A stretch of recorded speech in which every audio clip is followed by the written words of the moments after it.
Buenos días a todos. Bienvenidos a los que se pudieron conectar aquí a la conferencia.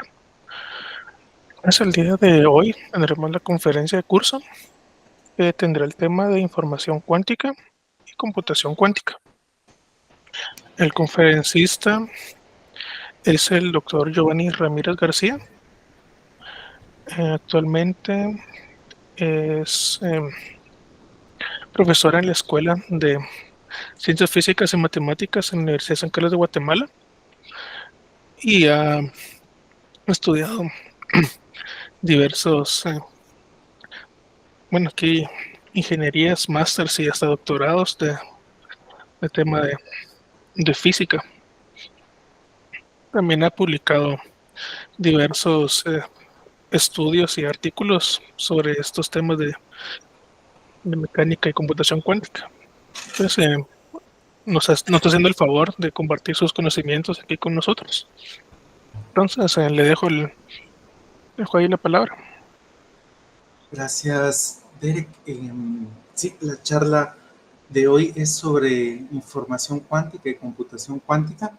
Es bastante parecida a la que habíamos hecho en ocasiones anteriores, pero como habíamos comentado con Derek, ahora vamos a ver si nos alcanza el tiempo para comentar algunos ejemplos. Entonces, ya les voy a dar los detalles de los ejemplos más adelante. Entonces, la idea es que a ustedes como estudiantes del curso de Sistemas Operativos 2, hoy les queden, más que todas sus preguntas resueltas, les queden más preguntas y que puedan eh, pues preguntarle a Derek, o más adelante les doy mi correo y entonces me pueden hacer las preguntas. Y si se vienen aquí a la facultad, pues yo estoy aquí en el T1, en el departamento de física, entonces podemos platicar. Entonces, hoy es 20 de septiembre y vamos a hacer esta charla un poco eh, interactiva para que ustedes puedan participar en varias cosas también. El plan de la charla es el siguiente: vamos a hacer una pequeña introducción.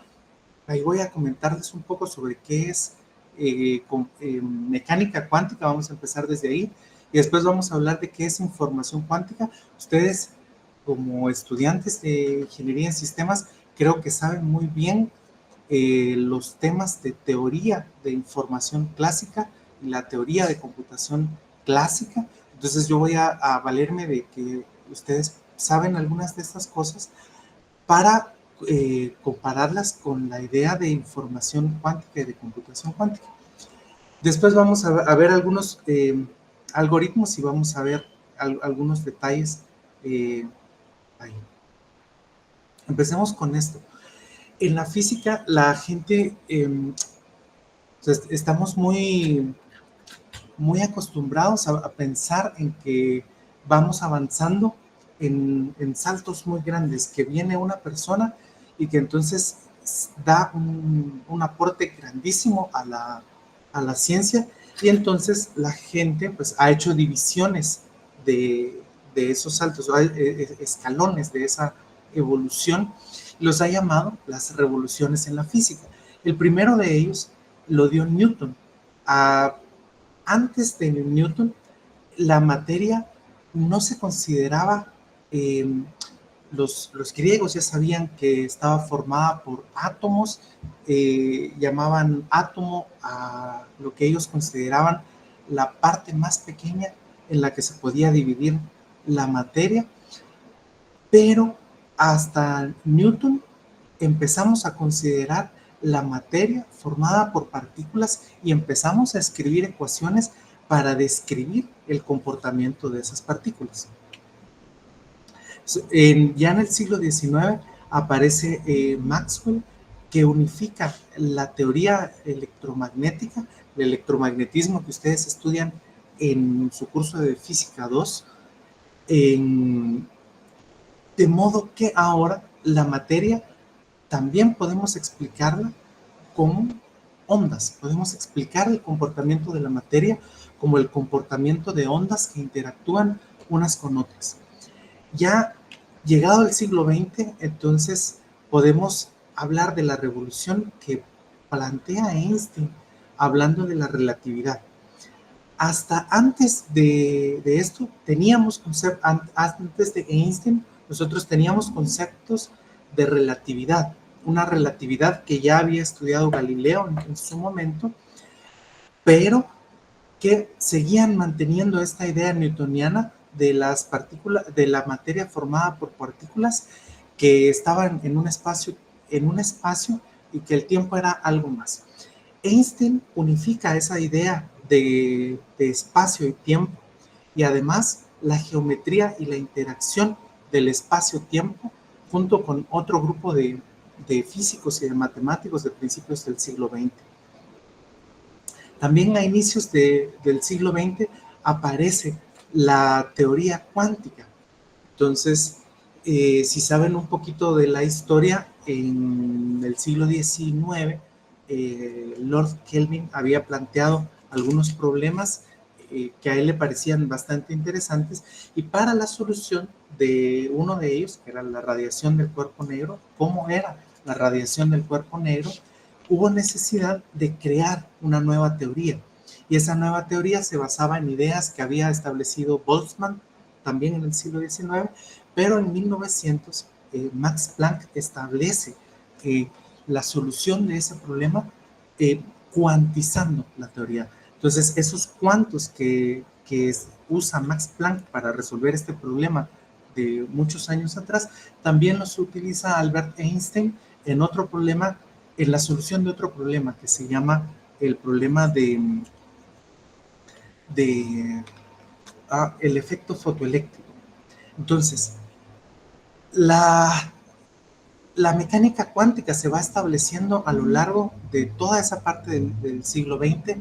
Aún ahora tenemos, bueno, de todo el siglo XX les digo porque hay en los años 30 aparece la descripción de un fenómeno. Schrödinger está estudiando un fenómeno que se llama entrelazamiento cuántico, y eso es en 1935, pero no es hasta 1965 cuando un físico irlandés que se llamaba John Bell consigue explicar los estudios, o termina de explicar los estudios que había venido haciendo Schrödinger. Y no es hasta 1981 cuando se prueba esto experimentalmente.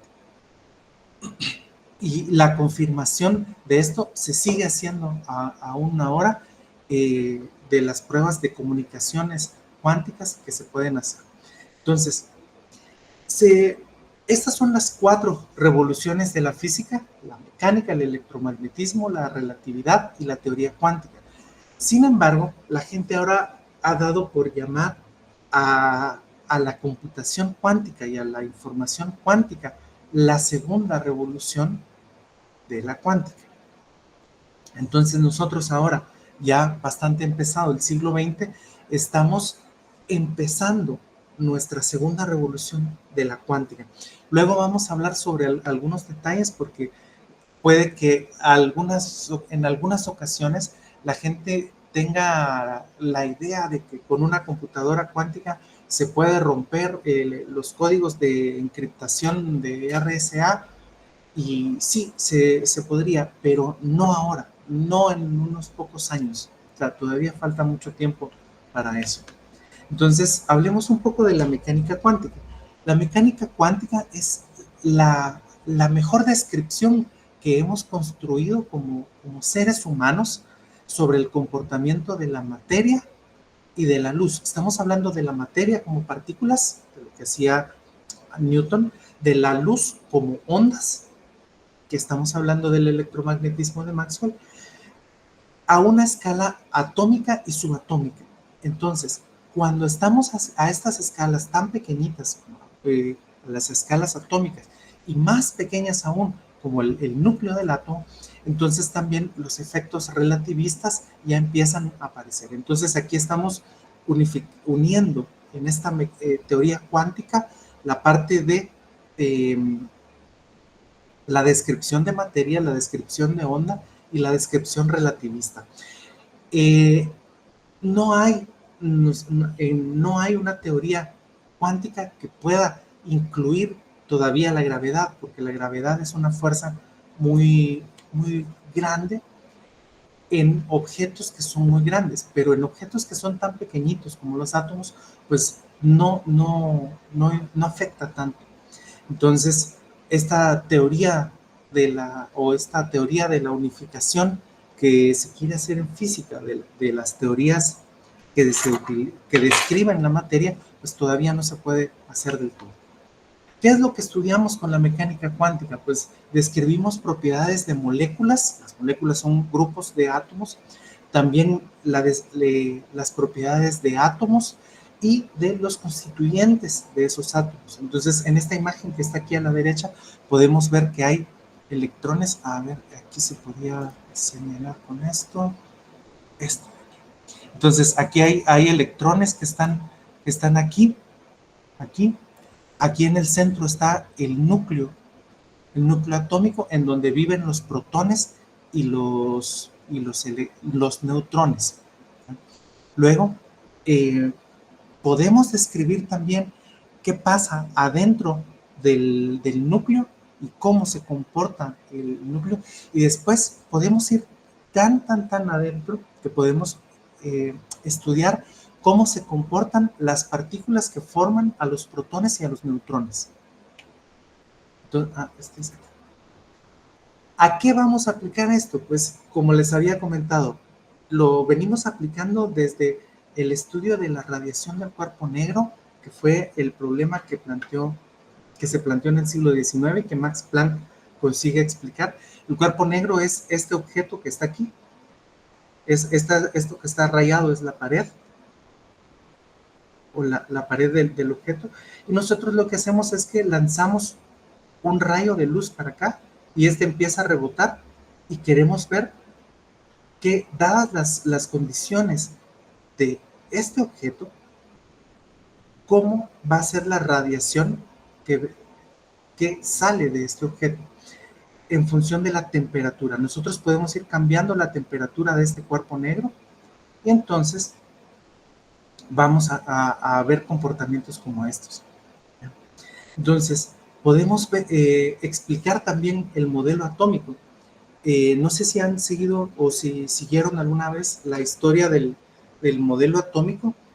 El átomo viene desde los griegos, pero el modelo de Thomson, la idea de Thomson era que el átomo era como un cupcake, un budín, en donde toda la carga positiva estaba allí distribuida y que los electrones, las cargas negativas, iban a estar ahí regadas adentro de ese cupcake, como que fueran pasas que metemos en esto.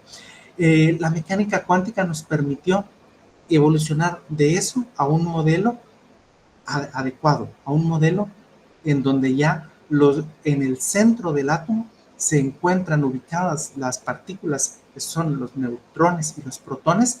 Los protones son los que forman la carga positiva, los neutrones no tienen carga eléctrica, y los electrones están viviendo en órbitas alrededor del núcleo. Yo lo que puedo calcular mediante la mecánica cuántica es la probabilidad de encontrar el electrón en alguna región del espacio. Entonces yo puedo venir a esta región del espacio y calculo la probabilidad de encontrarme ahí al electrón. Puedo describir también fases cuánticas y la transición de fases. No sé si alguna vez han visto este experimento, se llama el efecto Meissner. Y esto que está aquí abajo, voy a empezar desde abajo. Esto es un pedazo de Duroport que tengo para que no se me ensucie la mesa. Después, esta es una cajita de Petri en donde coloco este disco oscuro que se mira aquí adentro. Es un material superconductor. Y luego yo le empiezo a echar nitrógeno líquido. Este vapor blanquecino que se mira por aquí es nitrógeno líquido. Cuando este se vuelve un material superconductor, este imán que está aquí arriba empieza a levitar. Entonces yo puedo hacer estas explicaciones mediante la mecánica cuántica. ¿Cómo estudio todos estos fenómenos? Pues requiere de un formalismo matemático muy complejo y elaborado. las personas que estudiamos física aquí en la Facultad de Ingeniería, en la Universidad de San Carlos, estudiamos los primeros 3 años, al igual que, bueno, ahora ya es el pensum distinto, pero cuando yo estudié física, hacía igual que ustedes. Yo llevaba los cursos de mate básica 1, mate básica 2, Inter 1, Inter 2, Inter 3, aplicada 1, aplicada 2, aplicada 3, aplicada 4 no la llevé, aplicada 5. Entonces, todos esos cursos de matemática, además los cursos de física básica, física 1, física 2, un curso de física 3, un curso de física 4. Pero aunado a estos cursos que ustedes también llevan en la Facultad de Ingeniería, en física estamos recibiendo otros cursos de álgebra lineal, de métodos matemáticos, de física, de electromagnetismo, y todo eso en los primeros 3 años. Y eso sirve para prepararnos como base para entender todo ese formalismo matemático, que esto que está aquí es una caricatura, pero las ecuaciones que están ahí son bastante válidas. Y llegar a entender todo este formalismo matemático, porque el problema que aparece en la mecánica cuántica es que describe un mundo, describe fenómenos que se salen de nuestro sentido común. Y es entendible porque nuestro sentido común se fue construyendo desde que abrimos los ojos en aquellos inicios del tiempo, cuando empezamos a ser seres humanos. Nuestro sentido común se fue construyendo según lo que nuestros sentidos, según lo que podíamos tocar, lo que podíamos probar, lo que podíamos oler, lo que podíamos ver. Entonces todo eso fue construyendo nuestro sentido común hasta el momento en el que estamos ahora. Y lo que pasa es que la mecánica cuántica es algo que los fenómenos de la mecánica cuántica son tan pequeños que no los podemos ver. Entonces nos parece que se salen de nuestro sentido común.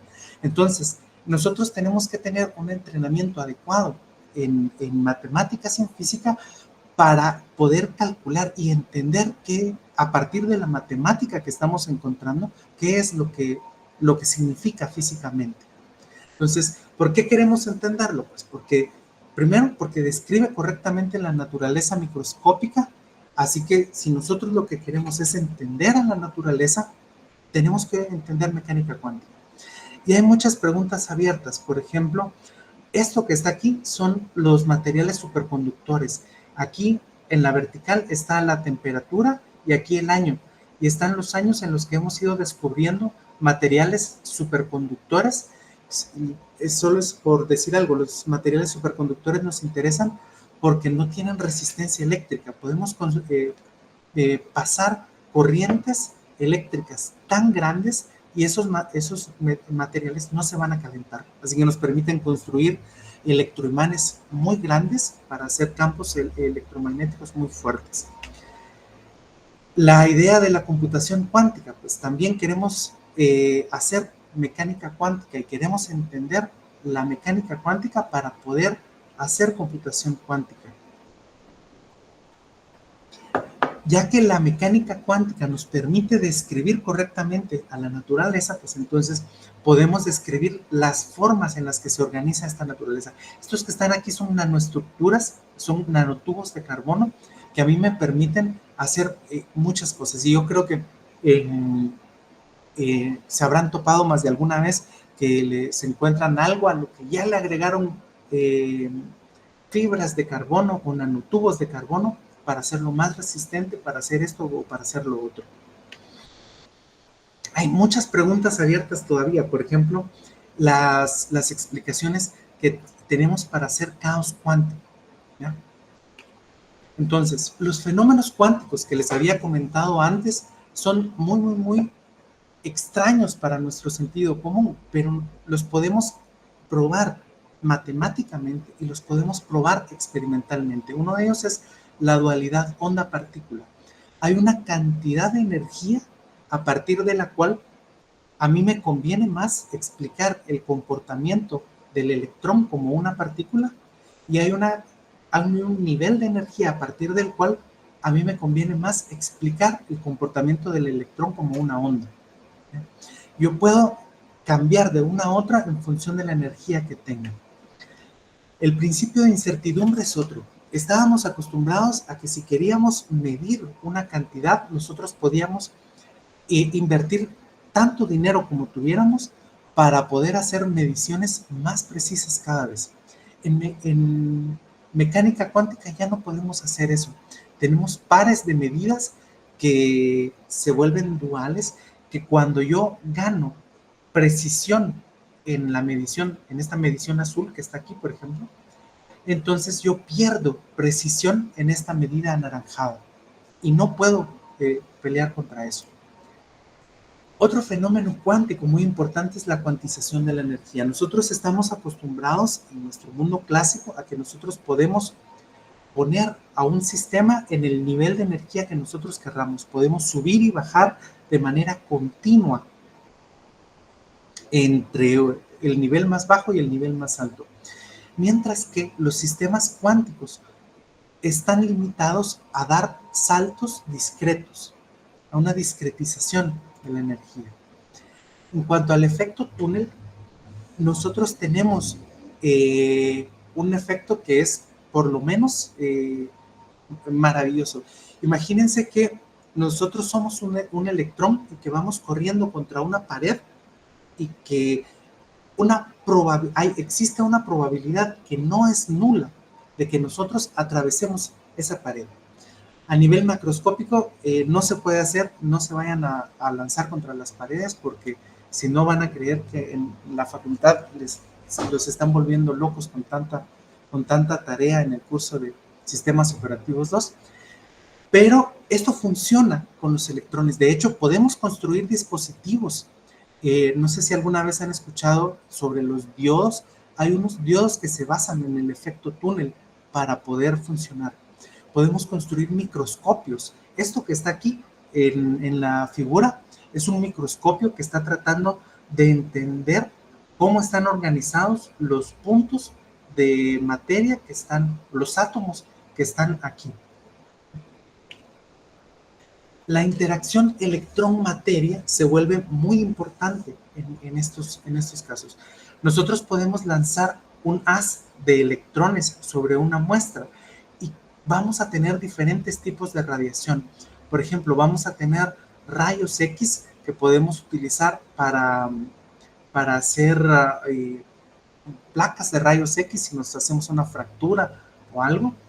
Podemos sacar electrones Auger, que estos electrones son de más baja energía que esto, pero también me sirven para entender cómo es la materia de la muestra que está aquí. Tengo electrones que se dispersan hacia atrás y que me sirven para hacer un escaneo electrónico de la superficie. Puedo, de los electrones que atraviesan esta muestra, tengo algunos que me sirven para estudiar la dispersión elástica. Tengo otros que me sirven que tienen tanta energía que atraviesan directamente la muestra y me dan información del tamaño de la muestra, del grosor de la muestra. Tengo estos que se dispersan aquí, que me dan también más información. Del entrelazamiento cuántico, ya les había comentado, aparece cuando Schrödinger está estudiando la dinámica de sistemas de muchos cuerpos. Creo que ahorita es muy famosa esta serie que se llama el problema de N cuerpos. N cuerpos, ¿cómo, Derek? Tal vez lo has oído. ¿Se llama el problema de N cuerpos o el problema de muchos cuerpos? Sí, creo que el problema de 3 cuerpos se llama. Problema de 3 cuerpos. El problema de 3 cuerpos es el caso de N igual a 3 del problema de N cuerpos. Pero estos son los N cuerpos cuánticos. Los N cuerpos clásicos pues tienen ahí sus cosas. En este caso estamos hablando del problema de N cuerpos cuánticos. Entonces, cuando yo hago que interactúen estos dos cuerpos, entonces después, o estos dos objetos, después ya no puedo hacer una descripción individual de cada una de ellas porque la interacción, la correlación que se forma porque han interactuado, permanece a lo largo del tiempo, bueno, son tiempos de nanosegundos, y esto tal vez de milisegundos, según qué tan bien aislado esté el sistema. Entonces hay bueno, les decía, Schrödinger estaba estudiando esto y es el fenómeno que les digo que ya hasta 1965 se prueba teóricamente y hasta 1981 se prueba experimentalmente. Entonces, aquí, la idea del entrelazamiento cuántico es que me sirve como una medida que me puede relacionar la materia, el espacio, la información. Entonces, un físico bastante famoso que se llama John Wheeler dijo en un momento que el espacio-tiempo le dice a la materia cómo moverse y la materia le dice al espacio cómo curvarse. Entonces, la idea es que estamos relacionando la gravedad, la relatividad, la gravedad, y además estamos tratando de relacionar el entrelazamiento. Schrödinger en 1936, cuando decía, publicaba otro de sus estudios sobre sistemas de muchos cuerpos, decía que no era una característica más de la mecánica cuántica, sino que era la característica que hace que la mecánica cuántica se separe completamente de las líneas clásicas de pensamiento. Entonces, antes de eso, la gente trataba de decir, bueno, pero este fenómeno cuántico es el equivalente a esto clásico. Esto es el equivalente a este otro fenómeno clásico. El entrelazamiento cuántico no tiene ese símil, no se puede hacer una relación. Entonces voy a ver si esta me funciona. No, espérenme, les voy a enseñar, voy a cambiar lo que les estoy presentando y les voy a presentar este de aquí.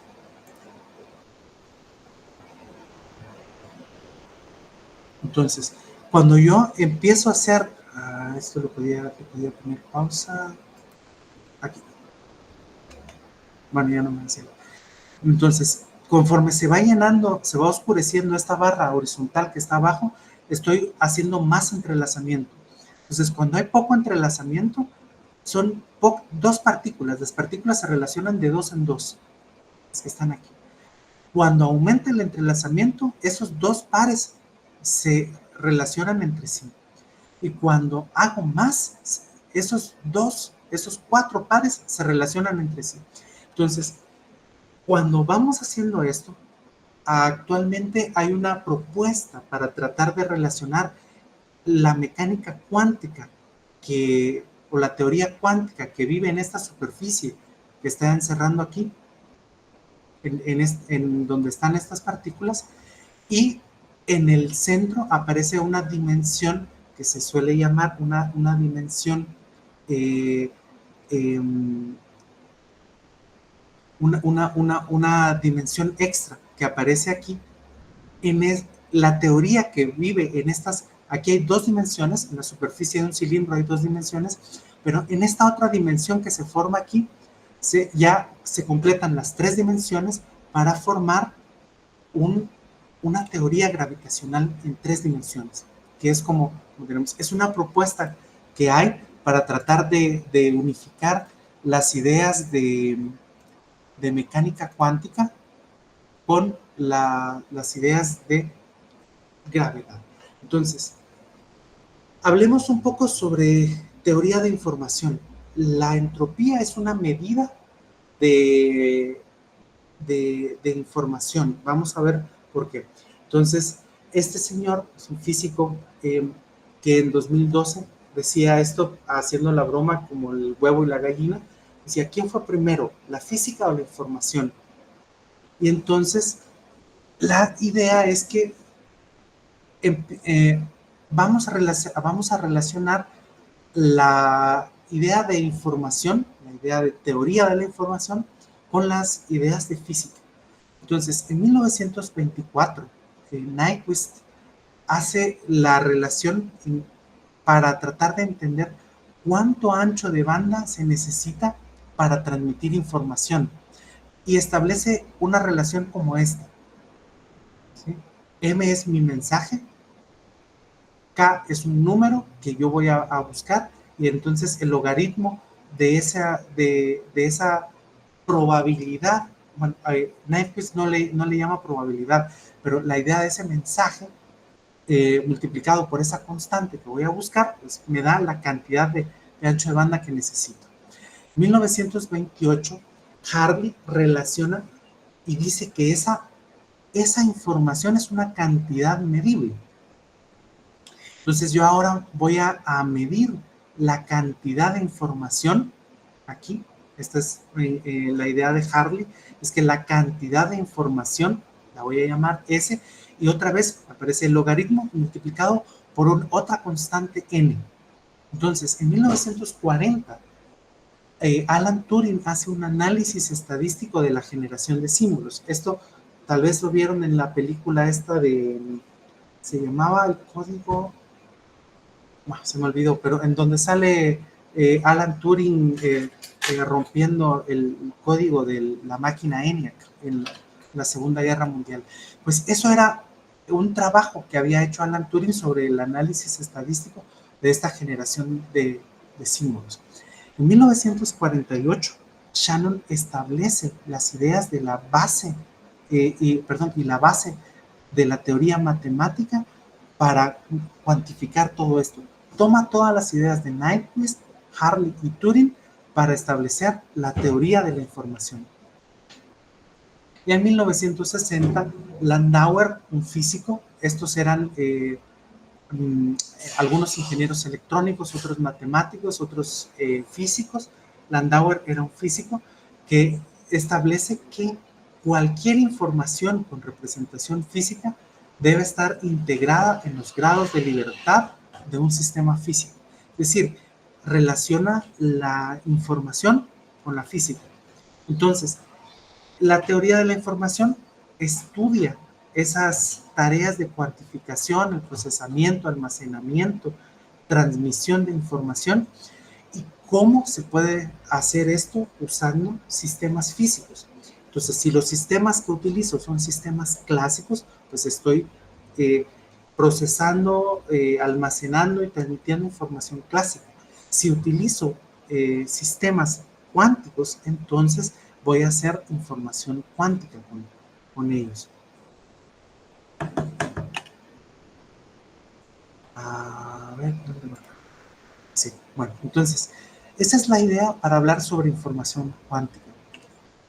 Entonces, la información cuántica es, como les había adelantado antes, es aquella que se almacena y se manipula en sistemas cuánticos.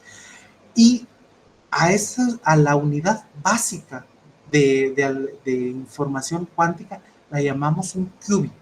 La Q y la U es porque es quantum y el bit porque es como el bit clásico que tenemos. Entonces, al igual que la información clásica, podemos procesar información cuántica usando computadoras cuánticas, podemos transmitirla de un lugar a otro, podemos manipularla usando algoritmos y podemos analizarla usando ciencias de computación. La diferencia, otra vez, hablemos de los fenómenos cuánticos. Tenemos la cuantización de energía, tenemos la dualidad onda-partícula, el principio de incertidumbre, el principio de superposición que no hablamos antes, pero que después vamos a hablar, y el entrelazamiento cuántico. Tengo que tomar en cuenta todos esos fenómenos cuando estoy hablando de información cuántica. Hablemos de un qubit. Los bits clásicos son series de ceros y unos, pero los qubits ahora tienen una representación en forma de vectores. Esto que está aquí es una forma curiosa de escribir los vectores en lugar de escribir aquí esto. Podríamos usar, por ejemplo, el vector así, el vector 0 y le hacemos una flechita aquí, o el vector 1 y le hacemos una flechita aquí. Pero esto es lo mismo, el vector 0 y el vector 1. Geométricamente, para nosotros, estos vectores viven en una esfera de radio unidad y este vector 0 apunta en la dirección del eje Z y este vector 1 apunta en la dirección del eje menos Z. Nosotros podemos hacer una superposición, que es una operación que hacemos para sumarlos y multiplicarlos por números. Alfa y beta son números que pueden ser números reales o pueden ser números complejos, con la única restricción de que la suma de esos cuadrados sea 1.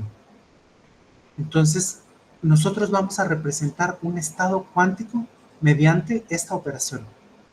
Y a este estado cuántico que está aquí, nosotros le podemos hacer todo lo que nos dé la gana. Entonces, el entrelazamiento no es local, por lo que nuestros qubits en realidad están mostrándonos correlaciones más largas que las correlaciones clásicas. Eso es lo que muestra John Bell. Les había mencionado a John Bell antes, en 1964 o 1965. Si ya no, los qubits son en dos dimensiones, aquí tenemos un estado 0, un estado 1. Si vamos a un espacio que tenga d dimensiones, pues entonces les llamamos qubits y podemos usarlos, por ejemplo, este que va para arriba, este que va para abajo, que son el 0, el 1, pero también podemos utilizar este que va a la izquierda y este que va a la derecha, aquí y aquí. Podemos hacer operaciones con estos. La teoría de la información, como les comentaba, pues estudia esta cuantificación, almacenamiento y comunicación de información. La medida clave para entender la teoría de la información es entender la entropía, la cantidad de entropía que tiene un mensaje que yo quiero transmitir tiene que ser menor o igual que la cantidad de entropía que me mide un canal de información por donde la voy a pasar. Si mi información tiene más entropía que la entropía que permite el canal, entonces voy a perder información del mensaje. Si el canal tiene más entropía o permite pasar más entropía que la que tiene el mensaje, pues entonces puedo pensar en mandar 2 mensajes por ese canal. O a lo que se suele llamar una multiplexa. Ah, esto se quedó aquí, esperen, me voy a borrar. Ya, ahí está. Aquí, bueno, entonces, la teoría de la información es un campo en donde se reúnen áreas de física, matemática, estadística, ciencias de la computación, biología e ingeniería. Y aquí. Ahora hablemos de computación cuántica. La computación cuántica es el aprovechamiento de la información cuántica para realizar tareas. Las tareas yo las voy a clasificar o las voy a realizar mediante algoritmos. Entonces, desde 2015 ya la gente se preocupaba, bueno, desde antes la gente se preocupaba sobre cuáles eran las tecnologías que iban a permitir la construcción de una computadora cuántica que fuera fácilmente manipulable por las demás personas. En 2015 había 3 tecnologías que estaban compitiendo. Aquí en azul está la tecnología de superconductores, en amarillo está la de óptica cuántica y en rojo está la de átomos fríos. Entonces, desde 2015 para acá, en 2018, en 2018 se vuelve pública el acceso a la computadora cuántica de IBM. Hasta entonces, en 2015, 2016, solo tenían acceso unas cuantas personas que estaban registradas en grupos de investigación y que podían acceder a la computadora cuántica de IBM solo para hacer algunas pruebas. La óptica cuántica pues ha dado bastantes avances también.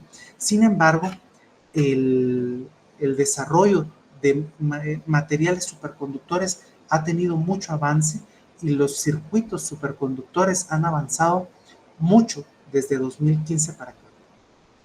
Uno de los inconvenientes que ha tenido la óptica cuántica es la complicación que hay para obtener materiales que presenten respuestas no lineales ante el efecto de un láser. Entonces, para hacer circuitos ópticos yo necesito mucho material que es muy escaso en la Tierra o que es muy caro conseguirlo. Lo mismo me pasa con los átomos fríos. El setup experimental que yo necesito hacer para poder enfriar a los átomos es muy caro y complejo todavía. Entonces, estas dos opciones de computación cuántica se han ido quedando, ahora ya podemos hablar casi 10 años después, estas dos opciones se han ido quedando un poco atrás respecto de esta. Entonces, nos vamos a enfocar en esta parte, la de materiales superconductores.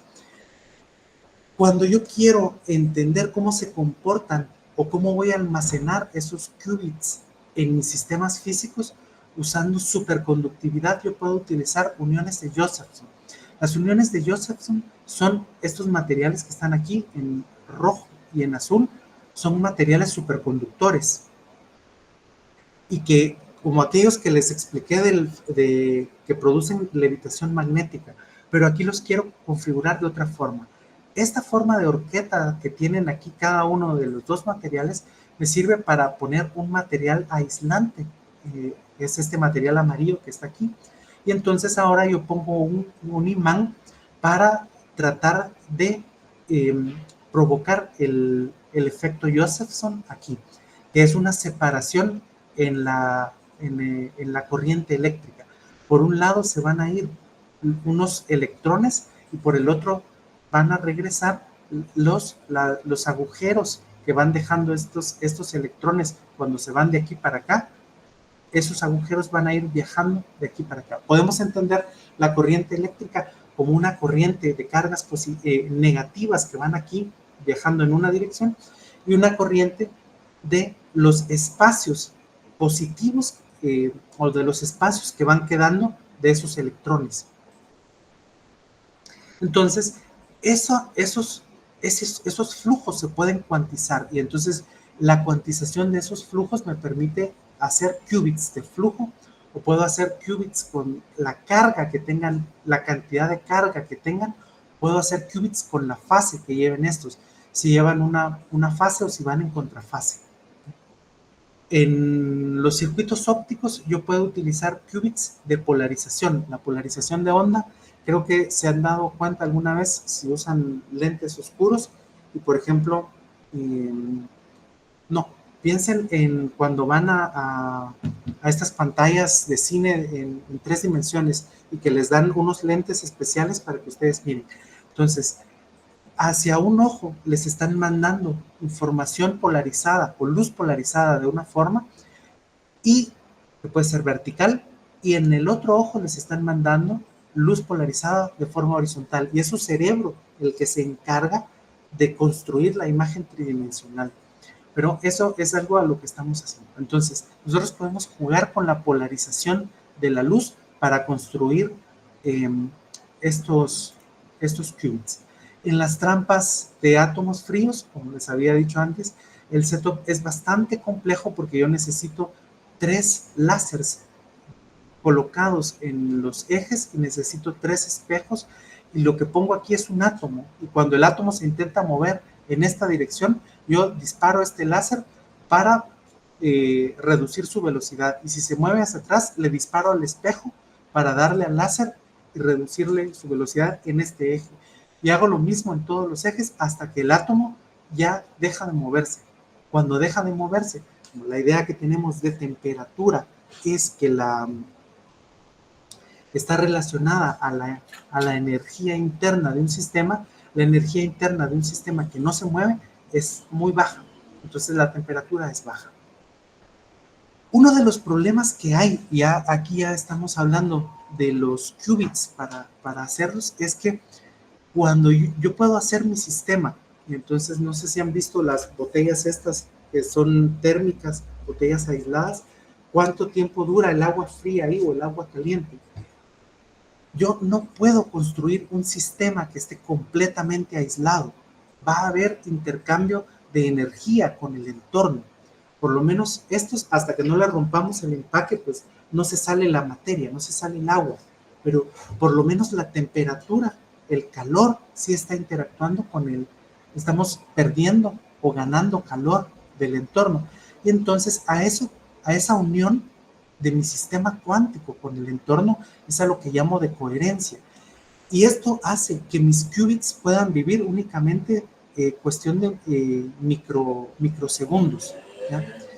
Es muy complicado mantener el sistema para que viva más tiempo. Otros problemas son igual de malos que la de coherencia, pero se pueden ir manejando a veces mejor, es la escalabilidad. Yo no puedo ir agregando qubits de manera simple. Para ir agregando qubits, yo tengo que ir haciendo experimentos que son muy complejos para ver cómo interactúan los que ya tengo para poner los otros. Además de que ya se vuelve más complejo la interacción que hay de unos con otros. Por ejemplo, si yo quiero estudiar una sola partícula de estas, yo utilizo la descripción de una matriz que es una matriz de 2 por 2. Si yo necesito dos partículas, ya eso se vuelve una matriz de 4 por 4. Si hago tres partículas, se vuelve una matriz de 8 por 8. Con 4 partículas ya se vuelve una matriz de 16 por 16. Entonces, la dimensión de esa matriz que yo necesito para describir a esas partículas aumenta como 2 elevado al número de partículas. Y con una computadora, por ejemplo, la computadora que yo tengo ahorita tiene 16 GB de RAM, pero solo puedo analizar matrices que son de 2 elevado a la 12 por 2 elevado a la 12. ¿Ya? O sea, puedo analizar 12 partículas. Si ya pongo más partículas, con esta computadora ya no lo puedo hacer. Necesito o mejorar o cambiar la forma de análisis o estudiar nuevas formas de matemática para describirlo.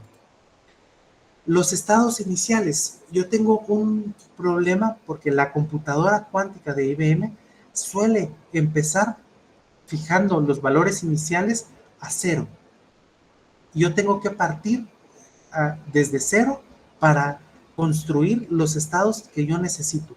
Por ejemplo, imagínense que mi algoritmo son estas tres compuertas que están pintadas en azul, U0, U1 y U2. Pero mi sistema cuántico que yo quiero estudiar tiene que partir de unos estados que no son 0.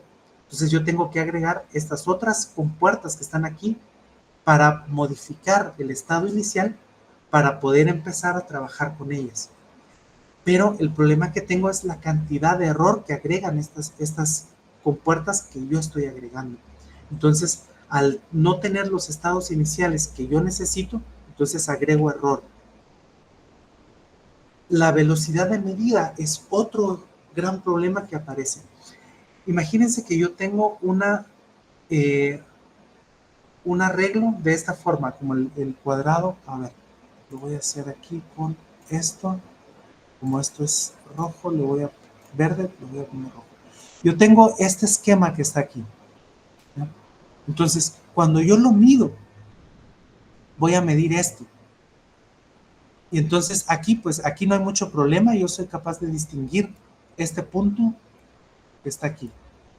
Pero en estos que están aquí, yo ya no puedo distinguir muy bien si están separados o si están juntos. Si pasa el tiempo, yo empiezo a tener más problemas todavía y más problemas todavía. Entonces, la velocidad de la medida que voy a hacer, aquí regreso a esto. Regreso a esto. Si yo tengo que pasar por otras compuertas extra mis qubits, entonces estoy perdiendo tiempo en el que lo voy a medir. Aquí, hablando de compuertas cuánticas, las compuertas cuánticas son matrices de dimensión 2 a la k por 2 a la k. Es para los qubits. Si yo tengo k qubits, entonces esa matriz va a ser de 2 a la k por 2 a la k. Por ejemplo, tengo una compuerta, las compuertas clásicas que ustedes seguramente saben usar, que han visto en sus cursos de lógica se llamaba lógica matemática, si no estoy mal. Son las compuertas AND, NOT, OR, XOR, o si las vieron en inglés, pues son la conjunción, disyunción, negación. Y entonces hacían sus tablas de verdad y hacían todo esto. Pues, lo mismo podemos hacer aquí, solo que mis compuertas cuánticas no solo juegan haciendo, por ejemplo, la compuerta de negación o de NOT. Si yo tenía un 0, me lo convierte en 1. Mis compuertas aquí lo que hacen son cosas más complejas. Por ejemplo, mi compuerta de Hadamard lo que hace es una rotación. Más adelante les muestro geométricamente cómo se ven estas cosas. Mi compuerta X de Pauli hace una rotación. Agarra aquella esfera de Bloch que les había enseñado. Aquella esfera de Bloch que les había enseñado y agarra y pone fijo el eje X y rota toda la esfera dejando fijo el eje X. La compuerta Y deja fijo el eje Y, la compuerta Z el eje Z, pero la compuerta H hace dos giros a la vez. Deja primero fijo un eje, después pone otro eje en otro lugar y hace un giro. Entonces, yo lo que necesito es establecer un conjunto universal de compuertas, porque ustedes saben de su teoría de computación, de que si encuentran un conjunto universal de compuertas, ustedes pueden escribir cualquier algoritmo que se les ocurra en términos de esas compuertas. Yo necesito esto también aquí en computación cuántica. Necesito encontrar un conjunto universal para que cualquier algoritmo cuántico pueda ser escrito en términos de estas cosas. Entonces, un ejemplo con información clásica. Yo tengo 0, aquí está el ejemplo. Yo tengo 0 y 1, mi variable, pero si yo hago la negación, tengo la negación de 0 es 1, la negación de 1 es 0. Si yo hago la disyunción de P y Q, si son 0, me da 0. Si alguna de esas dos, si P o Q es 1, entonces la disyunción es 1 también. Bueno, esto piensen en falso o verdadero, también era otra forma que se miraba. La conjunción es al revés. Solamente es positiva si las dos son positivas. O solamente es verdadero si las dos son verdaderas. ¿Ya? Esto es en información clásica. En información cuántica, yo tengo mis qubits, que son 0 y 1, que son vectores, un vector 0, 1, un vector 1, 0, y ahora le aplico mi compuerta. Cuando yo le aplico mi compuerta de Hadamard al vector 0, entonces lo que obtengo es una rotación de esos. ¿Ya? Obtengo una combinación lineal, o obtengo una resta de estos que están aquí. Si yo se lo aplico al vector 1, obtengo la suma. ¿Ya?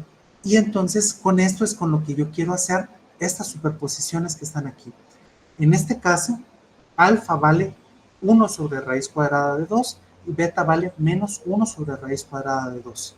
Así que la compuerta Hadamard me sirve para hacer superposiciones. Gráficamente yo tengo aquí 0, aquí tengo 1, el vector 1, y le aplico el vector o la compuerta de Hadamard y estoy haciendo una rotación para pasarlo hacia este lado. Aquí.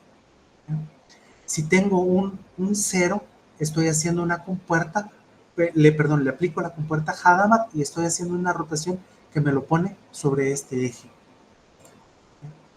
Entonces, con todas esas compuertas, yo lo que quiero hacer es un algoritmo cuántico. Permítanme. Yo lo que quiero hacer son algoritmos cuánticos. Los algoritmos son esas recetas que me sirven a mí para hacer una tarea. Entonces, un algoritmo es esa descripción detallada, paso a paso de lo que tengo que hacer. Ustedes son expertos en hacer algoritmos y en diseñar nuevos algoritmos para que sean más eficientes. Por ejemplo, tengo este algoritmo, la lámpara no funciona. Entonces, reviso. ¿La lámpara está conectada? No. Pues entonces conecto la lámpara y vuelvo a empezar. ¿Funciona la lámpara? Sí o no.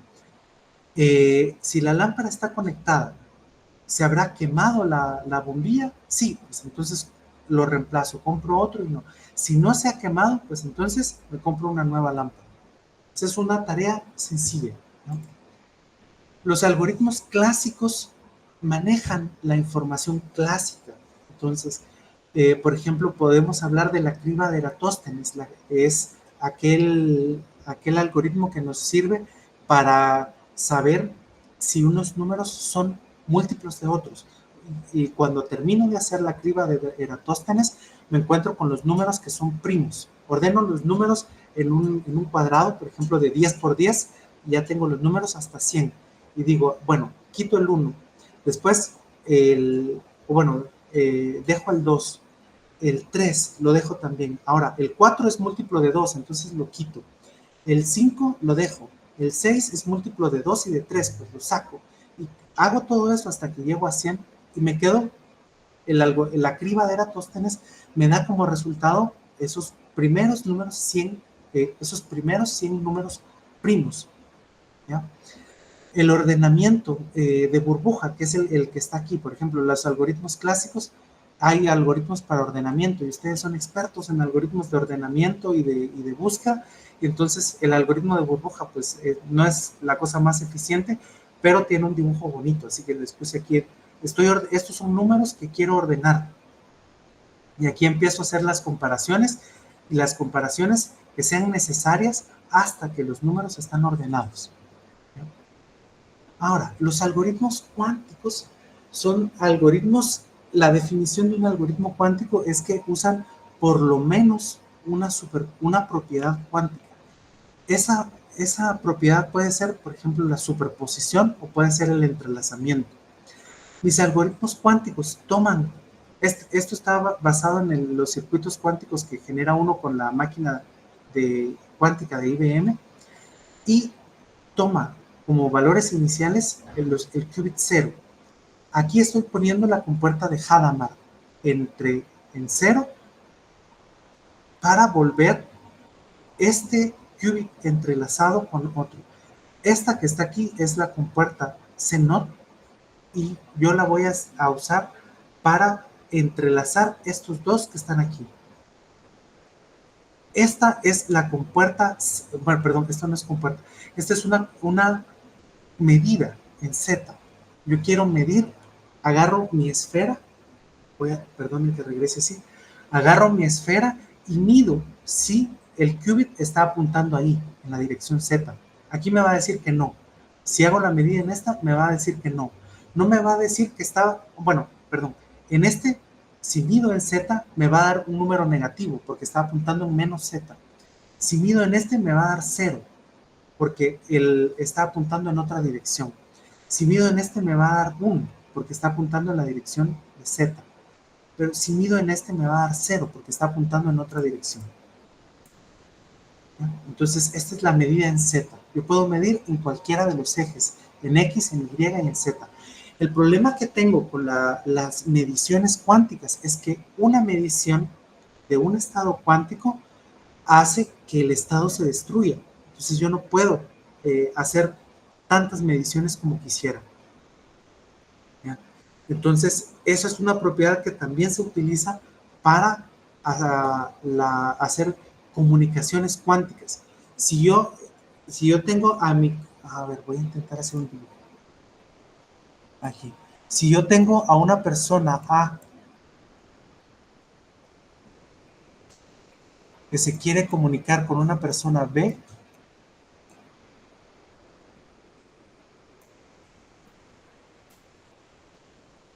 entonces, si se mandan un mensaje clásico, por ejemplo, un MDT, va a ser un mensaje que cambia a lo largo del tiempo, entonces puede venir otra persona por aquí, que vamos a llamar E, y entonces intercepta el mensaje que está aquí y escucha el mensaje. O, como ustedes conocerán estos ataques de man in the middle, en lugar de interceptar el mensaje y solo escucharlo, pues esta persona va a agarrar el mensaje, va a escribirle a la persona B el mensaje que quiere. Esto es un ataque man in the middle. En comunicaciones cuánticas esto no se puede hacer, porque si el mensaje se lo envía A a B, hasta que B lo recibe, lo mide y sabe qué es. Pero si el mensaje se lo manda A y lo captura E, cuando lo mide, entonces ya no puede mandar el mensaje otra vez porque va a estar alterado.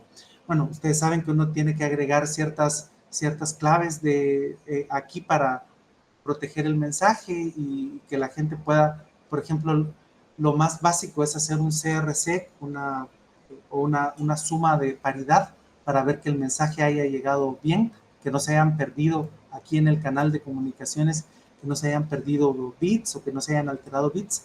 Entonces miramos la paridad y entonces Bella sabe que la paridad está bien, entonces se fía del mensaje. Pero aquí E ya no puede restablecer la paridad que tenía para el mensaje. O manda el mismo mensaje con la misma paridad o no puede mandar nada. ¿Ya? Entonces vamos a quitar esto de aquí. Ahí está. Entonces, esas propiedades de la información cuántica son útiles también, pero en este caso se vuelven un problema porque yo ya no puedo hacer todas las mediciones que quiera para saber si me dice que no está en Z, yo ya no puedo hacer otra medición para saber si está en X, porque ya destruí el estado. Entonces, unos algoritmos cuánticos muy famosos son, por ejemplo, el algoritmo para estudiar la fase cuántica. Entonces, yo puedo calcular los autovalores que tiene un sistema, un operador unitario, y a partir de esta base que está aquí, 0, 0, 0, que son los iniciales que tengo, después de que yo los he pasado por una serie de compuertas, entonces estos han cambiado de fase. Si se recuerdan de sus cursos de matemática, aquí yo tenía pues, permítanme, voy a intentar hacer más grande esto para que se mire aquí. A ver. Aquí.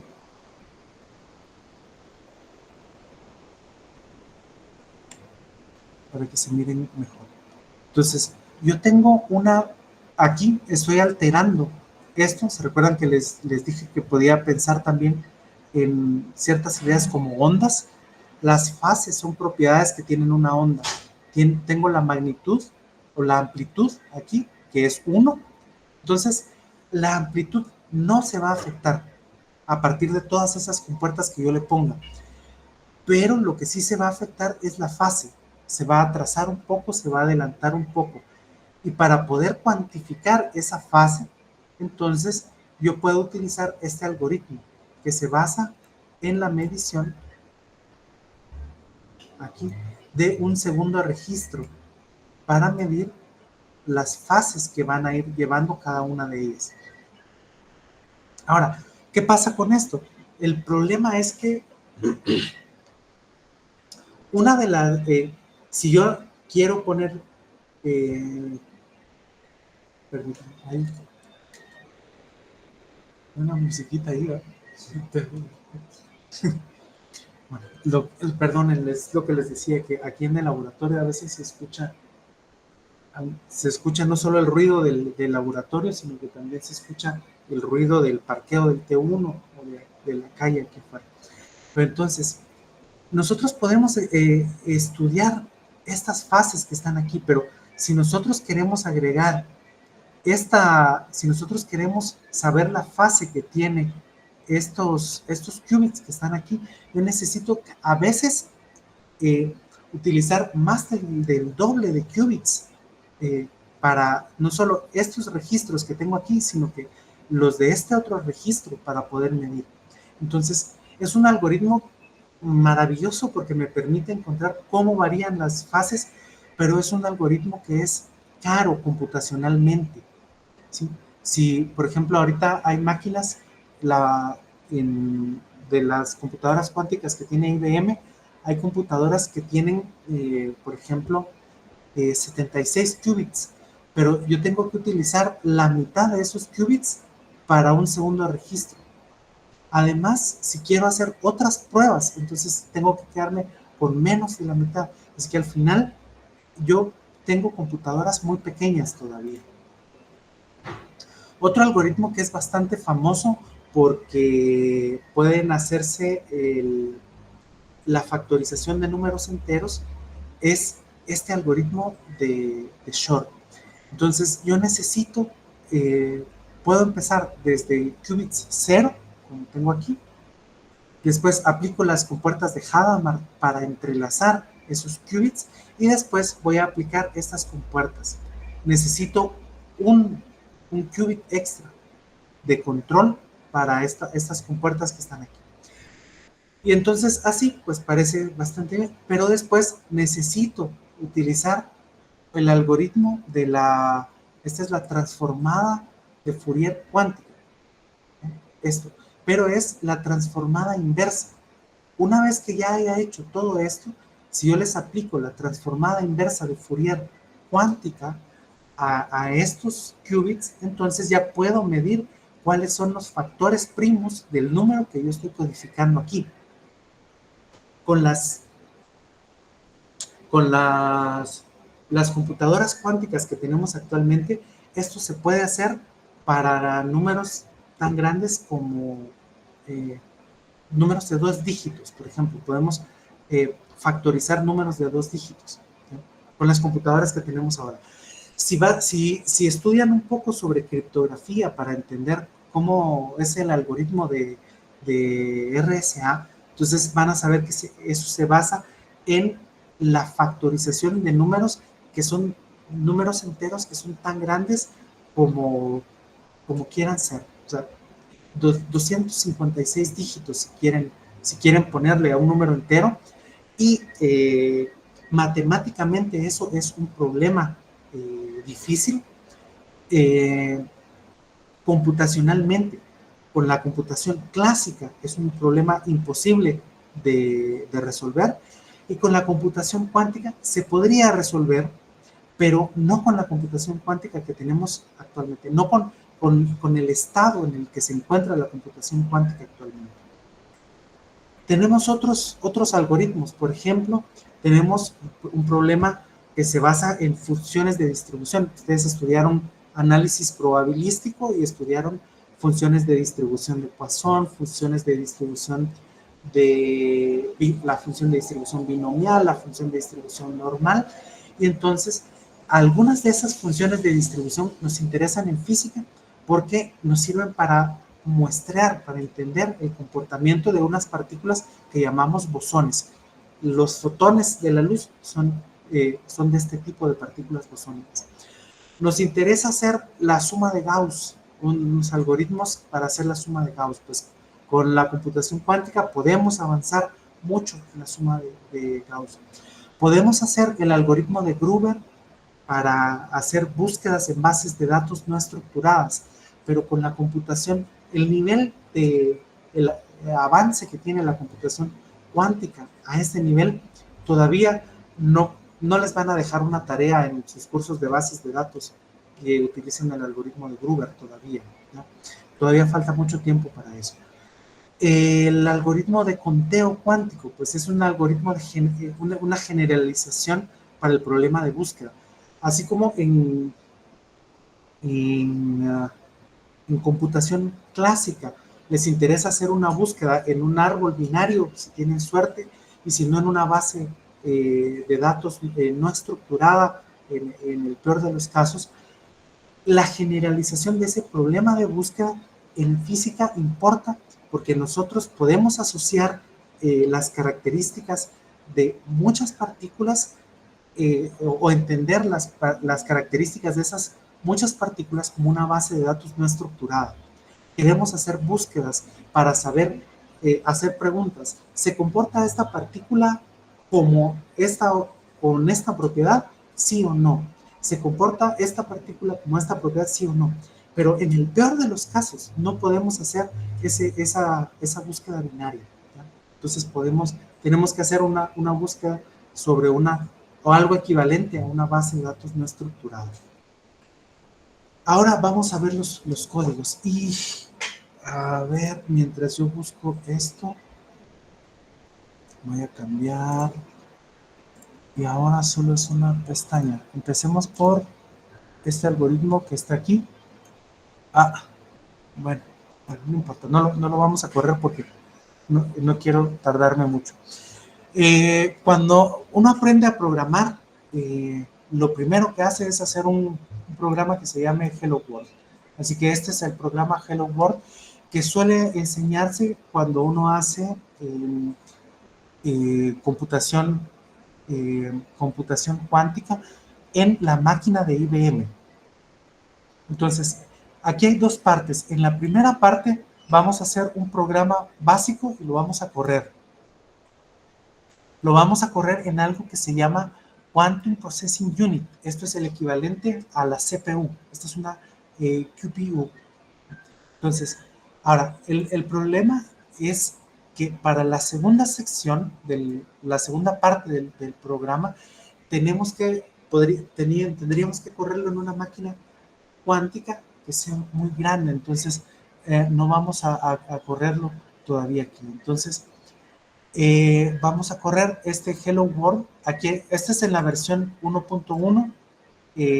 Esto contiene un video también si van a la parte de, si se registran en, en el sistema este de Quantum IBM, entonces pueden ir viendo una serie de videos en donde les van a explicar mejor esta forma. Como este es un Hello World, pues lo primero que se explica es qué hacer para instalar en este. Espero que hayan visto alguna vez algunas cosas como estas de Jupyter Notebooks para esto. Entonces, aquí es para instalar y configurar adecuadamente el sistema que este sistema se llama Qiskit y es un módulo que se puede cargar en Python. Entonces, esto funciona sobre Python 3. Entonces, aquí están las instrucciones que se pueden seguir para configurar todo esto. Entonces, lo recomendable pues es hacerlo en un entorno de Jupyter o en un entorno como estos, que es de Google Colab, que yo debería de haber puesto aquí. Por aquí había una bot. Este es el Google Colab. Si entran a su cuenta de Google y buscan en el Google Drive, pueden crear un nuevo documento del tipo Google Colab. Entonces pueden hacer estas cosas. Esto que está aquí escrito está escrito en el lenguaje este de Markdown. Y esto que está aquí escrito, hay celdas que permiten escribir texto con Markdown y hay celdas que permiten escribir código. Entonces, esto me sirve para correr estos entornos. Entonces, aquí yo me puedo conectar a máquinas con Google Colab, pues solo es para quien no lo sepa. Entonces, yo puedo cambiar aquí. Yo puedo, vámonos que me desconecto. Bueno, yo puedo disponer si esto va a correr sobre una GPU o si va a correr en CPUs, aquí en los settings. No sé si se mira, sí se mira esa pestaña. Entonces, yo puedo elegir si se corren en GPU, si se corre en CPU, cuánta memoria, si tengo una cuenta de pago para poder tener más memoria, pues entonces lo pongo aquí. Entonces, hablando ya del programa, entonces nosotros vamos a tratar de entender cuál es el problema que queremos resolver. Después vamos a optimizar los circuitos y los operadores que vamos a utilizar y vamos a ejecutarlo. Bueno, deberíamos ejecutarlo, pero desde la primavera del hemisferio norte, IBM quitó las máquinas que se utilizaban para hacer simuladores, entonces ahora hay que correrlo todo en las computadoras cuánticas. Eso hace que la cola de espera para que se realice un trabajo tome mucho tiempo, entonces no lo vamos a correr y vamos a discutir las soluciones que ya había encontrado antes.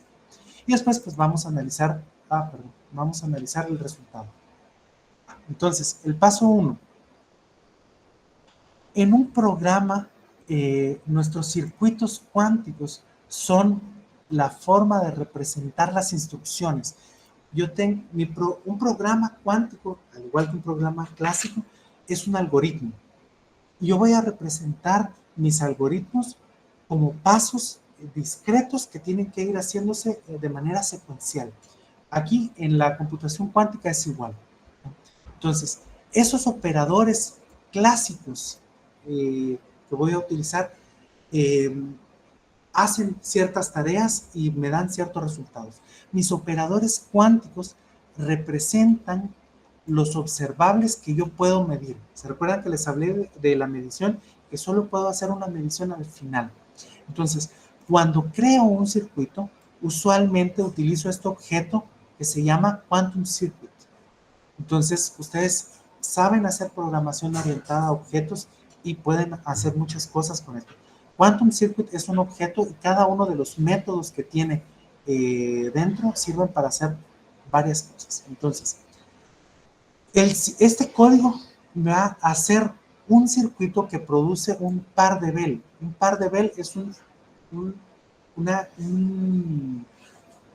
dos qubits entrelazados, ¿ya? Así como les había dicho que se podía generar el qubit 0 más el qubit 1 y todo dividido raíz cuadrada de 2, o el qubit 1 menos el qubit 0 dividido raíz cuadrada de 2. Pues este circuito es el que vamos a hacer. Entonces, lo vamos a hacer con 2 qubits y vamos a generar el entrelazamiento máximo que se puede aplicar entre 2 qubits. Entonces, lo hacemos con estos códigos. Supongo que ustedes han hecho Python, así que no voy a explicar con mucho detalle, pero mi módulo se llama Qiskit y voy a importar este objeto que se llama Quantum Circuit. También necesito de esta parte del módulo tomar este que se llama Sparse Pauli Operator. ¿Se recuerdan que les comenté que tenía mis operadores, mis matrices? Les enseñé las matrices de Hadamard, las matrices de Pauli. Pues aquí las estoy importando. Con esto bueno, esto me sirve para generar el acceso que tengo que hacer para conectarme a la máquina. Y esto es el runtime que necesito para importar un estimador que me va a servir para hacer mis mediciones. Entonces, yo voy a crear un circuito cuántico con 2 qubits. Hasta aquí. Y a ese circuito le voy a llamar QC. Le voy a agregar la compuerta Hadamard en el qubit 0. Y después voy a hacer la compuerta que se llama Controlled X o CX primero en el qubit, bueno, la voy a aplicar en el qubit 1, pero controlada por el qubit 0. ¿Ya? Entonces, eso lo hago con esta instrucción. Esta instrucción que está aquí, lo que hace es imprimirme, porque yo quiero usar después esta figura para ponerla en una presentación, para enseñárselas a ustedes, o simplemente para saber que haya quedado bien. Pues entonces, este objeto que está aquí, o este método que es parte del objeto QC, lo que hace es generar este dibujo. Entonces, vamos a apurar un poco el paso. Entonces, ahora, ya que hemos creado el objeto Quantum QC, que es del tipo Quantum Circuit, ahora yo quiero ver qué tipo de observables quiero hacer. Y entonces, yo necesito hacer, cuando hago mis circuitos cuánticos, cuando hago mis algoritmos cuánticos, yo voy a considerar ver qué tipo de mediciones voy a hacer. Entonces, los datos que regreso, los datos que yo guardo después, son los datos de mediciones. Entonces, Qiskit me da dos formas de regresar esa información. Una puede ser mediante probabilidades de distribución para los qubits, o puedo ver valores esperados. Otra vez, recuérdense de su curso de análisis probabilístico. Una de las cosas que estudiaban cuando estudiaban variables aleatorias era la esperanza matemática de una variable aleatoria. Entonces yo puedo ver la función de distribución de esta variable aleatoria o puedo ver el valor esperado, la esperanza matemática de esa variable. Entonces yo elijo cuál ver. En este caso voy a definir que las etiquetas que van a tener mis observables van a ser IZ, IX, ZI, XI, ZZ o XX. Esto ahora les voy a explicar qué significa. Pero voy a tomar que mis observables van a venir de estas etiquetas que estoy tomando aquí y lo que voy a ver son, perdón, aquí le estoy asignando estas etiquetas que definí aquí a mis observables. ¿Ya? Entonces, voy a ver mis observables como valor esperado, de esta forma. Ahora, yo puedo ver que yo tengo dos qubits, entonces la posición 0 y la posición 1. La primera medida que yo voy a tratar de hacer es la medida de la identidad, la matriz identidad para el qubit 0 o la medida en Z para el qubit 1. Es decir, quiero ver si el qubit 1 está en la dirección de Z o en la dirección de menos Z, sin alterar el qubit 0. Solo voy a medir el qubit 1. Aquí, otra vez, la identidad para el qubit 0 y la medición en X para el qubit 1. Aquí la identidad para el qubit 1, pero la medida en Z para el qubit 0. Y aquí la medida en X para el qubit 0 y la identidad para el qubit 1. Aquí voy a medir los dos en la dirección Z, voy a medir si el qubit 0 o el qubit 1 están en la dirección de Z o menos Z. Y aquí voy a medir si están en la dirección de X, los dos. ¿Ya? Esa es una notación simple. En realidad, ahí lo que estoy haciendo es un producto tensorial, un producto de Kronecker entre dos matrices que tengo ahí. Entonces, ya que tengo definido mi algoritmo es tan básico que estoy haciendo estoy entrelazando dos qubits. Si quieren pensar en esto como un algoritmo básico, es dadas las entradas Q0 y Q1, los qubits Q0 y Q1, entrelace esos dos qubits. Esa es mi tarea que tengo que hacer. Pues este es el algoritmo para hacer esa tarea. Y este es el algoritmo esta es la parte del algoritmo que me sirve para medir que estoy haciendo lo que quiero hacer. Y ahora voy a hacer una optimización para los circuitos. ¿Ya? La optimización, ustedes son hábiles programadores en C o C++ y saben compilar el código con optimización de nivel 0, de nivel 1, de nivel 2 para hacer varias cosas. Entonces, la optimización aquí se basa en que dependiendo de qué computadora cuántica esté utilizando, pues entonces voy a utilizar aquí un simulador o voy a utilizar una computadora cuántica. Yo voy a elegir eso. Entonces, llamo de este runtime, yo voy a llamar el servicio de runtime. Entonces, a este servicio yo le voy a decir, como les comentaba antes, si voy a utilizar una simulación o si voy a usar la computadora clásica de verdad. Y entonces, aquí yo le estoy diciendo, yo soy Giovanni Ramírez y entonces conéctense con estas credenciales para hacer. Y aquí estoy haciendo la optimización que quiero ver. Entonces, mi qubit 0 yo lo estaba metiendo a una compuerta Hadamard y después estoy metiendo a una CX aquí. En realidad lo que voy a hacer con mis circuitos superconductores es que lo voy a meter a una matriz, a una compuerta que hace una rotación en Z de menos pi medios, un ángulo de menos pi medios.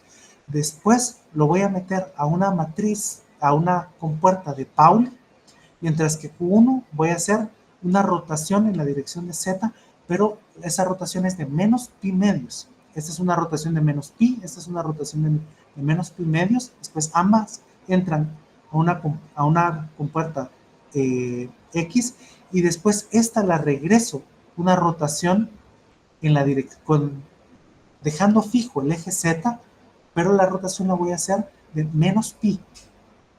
Ahora, esto lo guardo en un registro y ahora lo coloco otra vez. Hago una rotación de menos pi medios en la dirección de Z, mientras que el qubit 1 en una rotación de pi medios. Esto lo paso por una compuerta de Pauli X, este también, y después los devuelvo una rotación en la dirección de Z, pero ahora es pi medios y pi medios. Entonces, mi computadora cuántica, mi sistema de cómputo cuántico no tiene estas compuertas que se llaman H y CX, la compuerta de Hadamard y la compuerta de Control X. Lo que hace es escribirla en términos de las compuertas que sí tiene. Esto que está aquí, si se recuerdan que les dije sobre un conjunto universal de compuertas, este es el conjunto universal. Esta es la base que tiene la computadora cuántica de IBM para trabajar. Pues ya que hice la optimización, entonces ahora voy a correr esto 5000 veces. Hago aquí el mapa de mis observables y después, bueno, como esto va a entrar a una cola, yo quiero consultar después en la página de IBM cómo va el trabajo con ID tal, y ya solo meto esto. Pero cuando ya ha terminado, entonces me traigo mis resultados y ahora quiero ver, los voy a procesar. Todas estas instrucciones me sirven para hacer el procesamiento.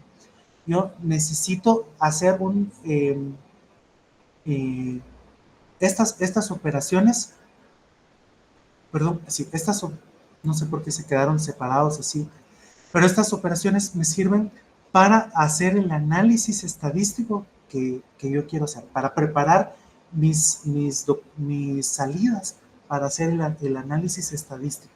Estoy mapeando aquí los observables que hice para asignarlos a las variables que me devolvió la simulación o la máquina, la computadora cuántica.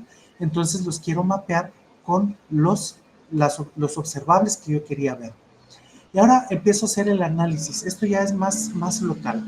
Entonces, Matplotlib es un paquete de Python que me sirve para hacer análisis gráfico. Quiero agarrar los valores que analicé aquí, bueno, que asigné aquí a un formato que pudiera leer. A esto a veces le dicen vectorizarlos. Los vectoricé para poder usarlos en Matplotlib adecuadamente. Aquí jalo los valores, aquí los errores, y ahora quiero ver cuál es el resultado. Pues después de hacer mediciones, aquí, si se recuerdan de las etiquetas, el qubit 0 no lo estoy midiendo. Aquí estoy midiendo el qubit 1. El qubit 1 lo encuentro aquí en 0. Aquí estoy midiendo, si se encuentra en X, me dice que es 0. Aquí, así, no estoy midiendo el qubit 0, estoy midiendo el 1 en Z. Aquí no estoy midiendo el qubit 0, estoy midiendo el qubit 1 en X. Y aquí no estoy midiendo el qubit 1, sino que estoy midiendo el qubit 0. Estoy midiendo si está en la dirección Z. Y aquí estoy midiendo si si el qubit 0 está en X y si el qubit 1 no lo estoy midiendo. Entonces las medidas me dan 0. Cuando mido los dos qubits en la dirección de Z, me dice que ahí es 1. ¿Ya? Aquí no estoy poniendo los errores, pero aquí debería de ser 1 exactamente, da un poquito más que 1, pero lo voy a tomar como 1. Mientras que si lo mido en la dirección de X, ambos están también en la dirección de X. ¿Ya? Eso es la huella o la forma de ver cuando están entrelazados los qubits. Entonces, Aquí está la forma de verlo. Si ya lo quiero hacer, aquí lo estoy haciendo para 100 qubits. Esto es lo que les dije que no íbamos a hacer porque no se va no lo va a hacer tan rápido como queremos. Aquí lo estoy haciendo 99 veces, estoy usando 99 qubits, no, 100 qubits, ya está puesto para 100 qubits aquí, ¿ya? Y entonces podría ser, y estas son las medidas, aquí estoy haciendo ya otro tipo de estadística para poder ver aquí la distancia que hay entre los qubits, y entonces aquí, esto que está aquí es una probabilidad, ¿ya? De hacer mediciones en Z y Z0. Entonces aquí estoy viendo la probabilidad que tiene de verse el qubit 0 con el qubit 0 es 1, pero la probabilidad que tiene de influir el qubit 0 al qubit 1 disminuye. Y como ya están más alejados, la probabilidad que tiene de influir el qubit 0 con el qubit 1 es muy pequeñita, cercana a 0. Entonces, si quieren, dejémoslo aquí porque me habías dicho que hasta las 10:30 del...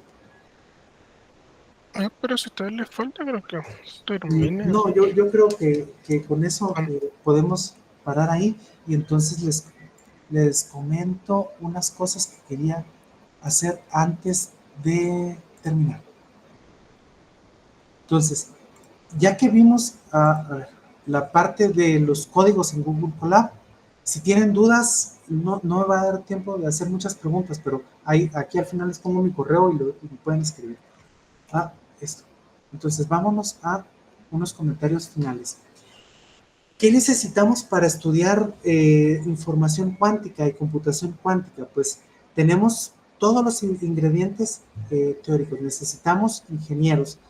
Y, bueno, aquí está inclusive ingenieras, ingenieros, físicos, físicas, matemáticos, científicas y científicos de datos. Necesitamos de todo, porque si bien la física que se necesita para entender el fundamento de esto es bastante elaborada, la parte de la programación de algoritmos puede hacerse sin necesidad de entender. O sea, yo en mi curso de Arqui 1, de Program 1, yo programo muchas cosas sin necesidad de entender el comportamiento físico de los semiconductores que utilizo para fabricar los transistores que están adentro de mi CPU, ¿ya? Entonces, puedo hacer la programación sin necesidad de eso. Entonces, tenemos los ingredientes experimentales, podemos manejar fotones, podemos manejar átomos fríos, podemos manejar superconductores. Aquí en Guatemala no, pero en otras partes del mundo sí. Podemos hacer computación cuántica. Tenemos la IBM Quantum Platform, que estos son los datos de principios de año. Entonces, las cuentas premium pueden utilizar una máquina de 133 qubits, 10 máquinas de 127 qubits, 3 máquinas de 27 qubits, y las personas que se registran en cuentas abiertas pueden utilizar 3 máquinas de 127 qubits. Después de que yo hice este análisis, estos datos, quitaron los simuladores, entonces pasaron algunas de estas máquinas de 27 qubits, también las pasaron para acceso gratuito, y una o dos de estas de 127 qubits también están aquí. Entonces, ya no se pueden usar simuladores, sino que hay que usar directamente la máquina de IBM, pero las colas de trabajo son muy largas, pero hay que meter las manos ahí. Entonces ponen en Google IBM Quantum Platform, se registran y hacen los cursos de Qiskit, y si no, se esperan que en octubre nosotros hacemos unos cursos sobre Qiskit para aprender a hacer estas cosas. Entonces, desde 2016 hay más de 80,000 usuarios de esta computadora cuántica. En 2018, Estados Unidos hizo su Quantum iniciativa cuántica, que la programó para 10 años. Entonces, el departamento este es el departamento de energía de Estados Unidos debe diseñar entre 2 y 5 centros nacionales con asignaciones de 25 millones anuales cada uno. Esta es la National Science Foundation, tiene que hacer de 2 a 5 centros multidisciplinarios con asignación de 10 millones de dólares cada uno al año. Y este es el centro de estandarización de Estados Unidos. Tiene que hacer, recibe 80 millones por año para hacer desarrollo de la Quantum Information Science, ¿no? Entonces, Estados Unidos tiene mucho dinero para invertir en esto. En Europa se llama la Quantum Flagship y entonces aquí son billones de euros para gastar en más de 10 años en más de 5,000 investigadores que están registrados en Europa que pueden trabajar computación cuántica o información cuántica. Entonces, ¿qué aplicaciones tiene la información cuántica? Piensen en que ahorita estamos como ese ser humano primitivo que no está muy lejos de nosotros, que está aprendiendo a hacer fuego. O sea, si este ser humano se hubiera quedado con que, qué bonito el fuego, pues ahí que se quede porque no sé ahorita cuál es la aplicación que le puedo dar, entonces seguiríamos en las cavernas. Entonces, la computación cuántica tiene aplicaciones en criptografía, codificación, estimación y corrección de errores, transmisión de información, almacenamiento de información y una cantidad que todavía no se han descubierto. Así que si ustedes se sienten motivados para eso, metan las manos y hagan cosas, ¿no? Entonces yo lo dejo aquí y ahí está mi correo y esa es mi página web. Si quieren, apunten el correo, si tienen dudas, me escriben o se vienen aquí al departamento de física y platicamos.